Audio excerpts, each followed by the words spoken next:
जुगे जुगे भक्तर होती भगवान से तो भक्त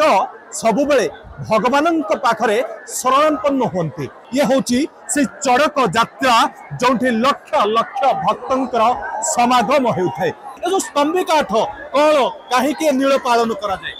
एठी जो अच्छा बाबा चंदनेश्वर हुगली ग्राम मध्यस्थ जलजंत्र प्रकाशित कामना बरदा तारंग बंदे श्री चंदनेश्वर एठी जो ए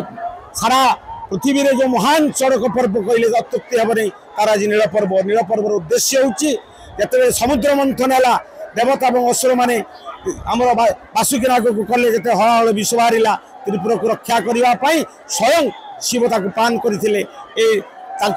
जो नीलकंठ बोली कहुए नाम अनुजाई नील पोखरी एवं नील आमर जो नील पर्व हो सारा भारत वर्ष में सब शैवपीठ होन्य ये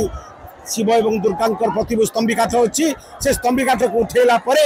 जिते जहाँ जी स्पर्श कर मंगल साधन होता है। तेणु आज एक पौराणिक तत्व हिसाब से कहली जोटा ऐतिहासिक तत्व होते जमीदार अमल थिला नील चाष होता नील चाष है जमीदार में विभिन्न प्रकार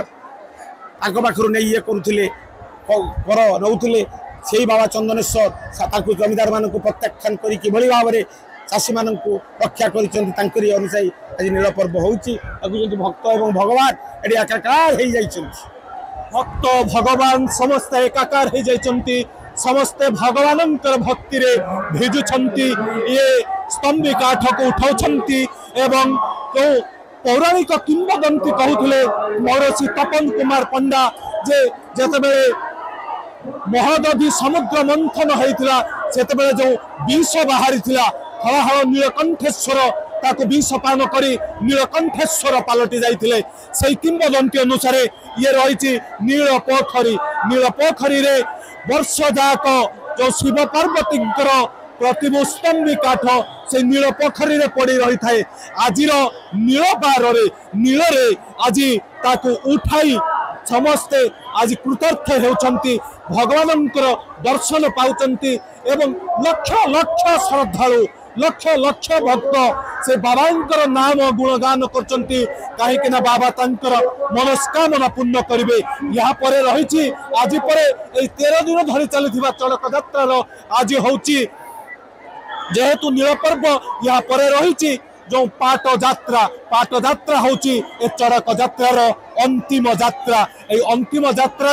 जो भक्त भगवान पूरा एकाकार हो जाती यही पीठ में 10 लाख ऊर्ध्व भक्तर समागम होता है 10 लाख भक्त आसी पहुंचती एवं जो पाट दिन समस्त भक्त देहरे कंटा धारण करी निजक कष्ट साध्य करी कृष्ण कही भगवान पाखरे शरणापन्न हो जाती एवं भगवान तंकर मनस्कामना पूर्ण करती से तो ये हूँ चड़क यात्रा आउ चड़क यात्रा लक्ष लक्ष भक्त तंकर बाबा मनस्कामना पूर्ण करती। चंदनेश्वर शैव पीठर शंभुनाथ दास नंदीगुज टीवी।